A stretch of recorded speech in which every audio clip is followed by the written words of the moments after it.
But in terms of gifting, like, is it always free? Like just the product itself you send out? Should you offer to pay in the process? Do influencers try and charge? Like, what do some of the commercials look like when you're gifting a product to an influencer?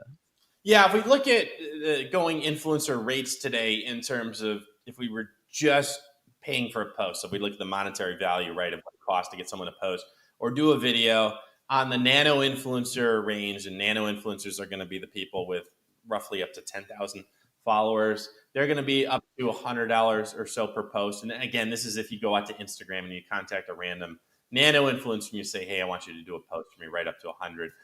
If we go to the micro influencer range, which is going to be 10 to 50,000, that's going to be up to about $250 for the post. So we think about the gift, right, as a part of that compensation or all of the compensation. In the case of the nano influencer, up to 10,000, where typically it'd be up to $100. Typically, a gift is enough to get the attention of a nano influencer, where that's about all you need. If you get into the micro influencer range, it depends on maybe how many followers they have, what their engagement rate is, whether you need to add a little bit on the paper post to make it compelling for them. But the gift definitely counts. And I would argue it counts more than its dollar value there. So that's a nice advantage as a brand, because you've got this kind of baked in compensation way that you can get there towards the influencer, and then figure out, hey, do we still need a little bit of money to get this deal done, or are we mostly there with the gift?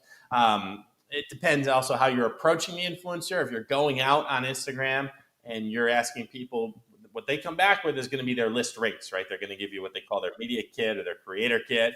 It's going to say, hey, here's what I charge, and you're not really going to get a deal. Whereas if you do post on a platform, and I give our users this example, we find influencers will work for about half of their list rates, because you're posting and you're saying, hey, I got this opportunity now. I've got a gift that's ready to send. Would you like it or not? And then they've got to make a quick decision, and maybe it's a slow week for them. So you can kind of get these things to work in your favor when you get the influencers approaching you